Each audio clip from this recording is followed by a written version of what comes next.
Bismillah ar-Rahman ar-Rahim. Assalamu alaikum. Thank you for joining us on Velayat News. I'm Abroo Sabzwari, and now to the top headlines for today.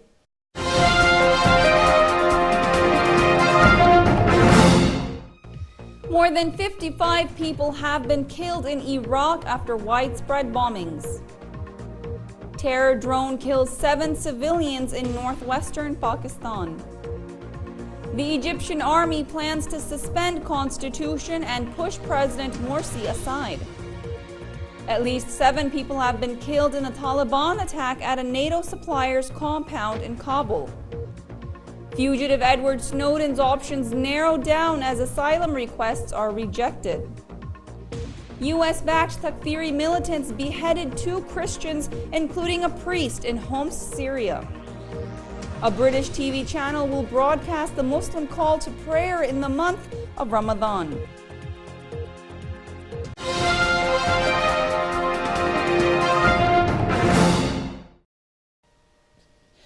And now, the news in detail. At least 56 people were killed in bomb attacks across Iraq on Tuesday, mostly in busy markets and commercial areas of the capital city, Baghdad. The deadliest of attacks took place in the mostly Shia Shab neighborhood of northern Baghdad, where 2 car bombs killed 8 people. There were also explosions in the mainly Shia districts of Abu Dashir, Kamalia, Tobchi, and Shula. Ali Sadoun, a policeman who was stationed in Shula, said the blast hit near a crowded market full of people shopping. He added that when police and people gathered to help the wounded, a second bomb went off, tearing through bodies. Sunni Muslims were the apparent targets of blasts in Amriya and Abu Ghraib on the city's western outskirts. A sustained campaign of attacks since the start of the year has increased fears of wider conflict. Insurgents, including Al-Qaeda's Iraqi affiliate, have been recruiting from the country's Sunni minority, which resents Shia domination since the U.S.-led invasion that toppled Saddam Hussein in 2003. Tensions have been inflamed by the civil war in neighboring Syria, which is increasingly being fought along sectarian lines, drawing in Shia and Sunni fighters from Iraq and elsewhere to fight on opposite sides of the conflict. The death toll in Iraq for the month of June reached 761. An airstrike carried out by a U.S. assassination drone has killed 7 people in northwestern Pakistan. The attack took place in Miran Shah, the main town of North Waziristan, in the early hours of Wednesday. According to local media reports, the U.S. terror drone fired 4 missiles at a house and a vehicle. 2 of the missiles hit the house and the other 2 hit the vehicle. The identities of the victims were not immediately available. On June 7th, U.S. drones fired 2 missiles into a compound in a village in the Shawal district of North Waziristan, also killing 7 people. Washington claims its drone strikes target militants, although casualty figures show that Pakistani civilians are often the victims of the non-UN sanctioned attacks. The slaughter of Pakistani civilians, including women and children, in U.S. drone strikes has strained relations between Islamabad and Washington. In September 2012, a report by the Stanford Law School and the New York University School of Law gave an alarming account of the effect that assassination drone strikes have on ordinary people in Pakistan's tribal areas. The high-level targets actually killed is extremely low, estimated to be at just 2%.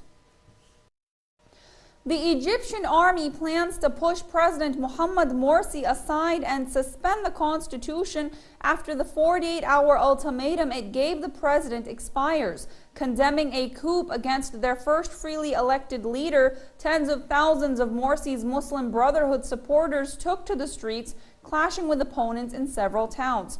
Troops were on alert after warnings of a potential civil war. 7 people have died in fighting in Cairo suburbs and hundreds were wounded in the provinces. Morsi defied a demand by the armed forces chief on Monday that he agreed to share power with his opponents within 48 hours or have the generals take charge. Calling the army statement misleading and divisive, he said he would stick to his own plan. Military sources told Reuters that assuming the politicians failed to end a year of deadlock under Morsi before Wednesday's 5 p.m. deadline, the generals have their own draft program ready to implement. Under the roadmap, the military will install an interim council to run the country until an amended constitution is drafted. That would be followed by a new presidential election. They did not, however, say how the military intended to deal with Morsi if he refused to go quietly. The confrontation has pushed the most populous Arab nation closer to the brink of chaos amid a deepening economic crisis 2 years after the overthrow of Hosni Mubarak. Taliban attackers have set off a truck bomb early Tuesday, killing 5 security guards at a NATO supplier's compound in Kabul. This was the latest in a series of bold attacks on high-profile targets in the Afghan capital. The attacks show Taliban have no intention of ending the violence, even though they have indicated they are willing to talk peace and opened an office in Qatar.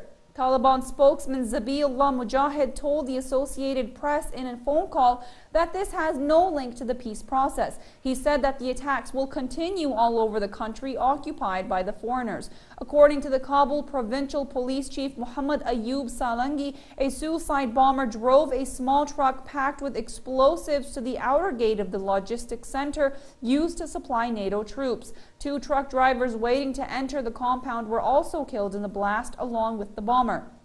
Afterwards, 4 gunmen stormed into the breach and battled with security guards. An Afghan police special response team and security guards battled the attackers for about an hour before killing them.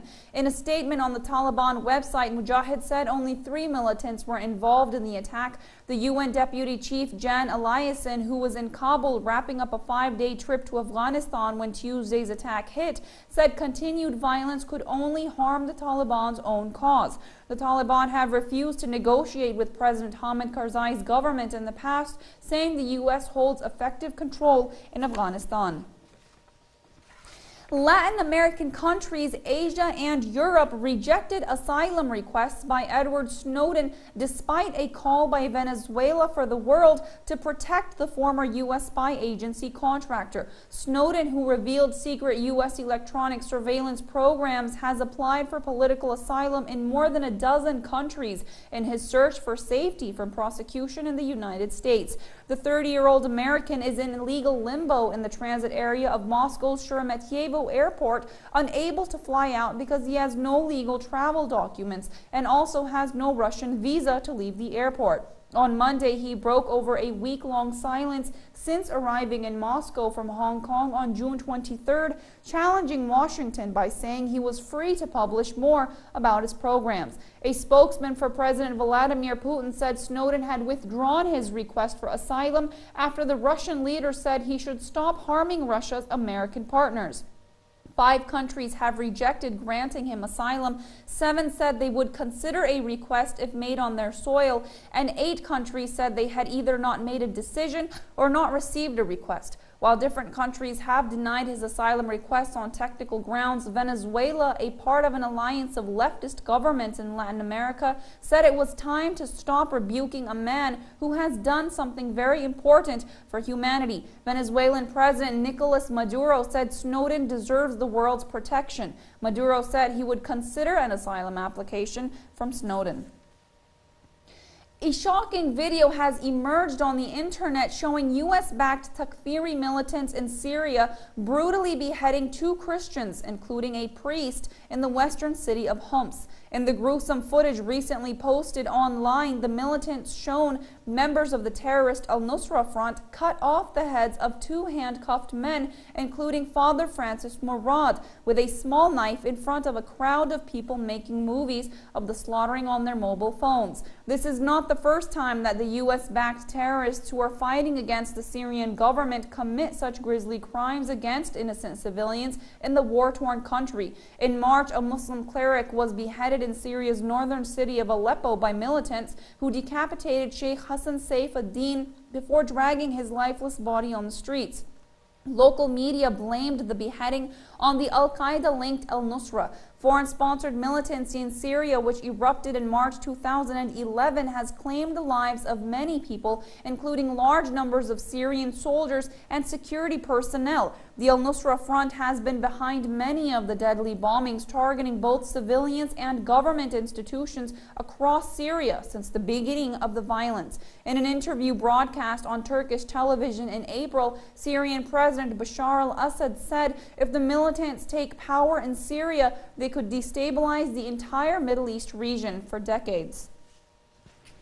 A mainstream British TV channel said it will broadcast the Muslim call to prayer, the Adhaan, throughout the holy fasting month of Ramadan. From July 9th, Channel 4 will cut into its schedule to play the Adhaan. The channel's decision comes as Britain is experiencing community tensions in the wake of the brutal murder of a British soldier. The number of attacks on Muslims rose sharply after the killing in May. Several mosques have been targeted, and most recently, Muslim graves were also desecrated. Channel 4 viewers will also be able to watch the call to prayer on the station's website, where it will play automatically at prayer times throughout the day. Channel 4 will also include the sunrise and sunset times during their weather reports. A series of Ramadan-themed programs will also be shown starting on July 8th. Ralph Lee, the head of factual programming at Channel 4, said the calls to prayer prompt Muslims to carry out quiet moments of worship. But hopefully they'll also make other viewers sit up and notice that this event is taking place. That brings us to the end of our bulletin today. If you'd like to contribute your community's news, you can email us at news@VelayatTV.org. You can also get the latest headlines and more by visiting our website, VelayatTV.org, or subscribe to and follow us on our YouTube and Facebook pages, Velayat TV USA. Many thanks for joining us. Till next time, I'm Abroo Sabzwari. Fi amanillah.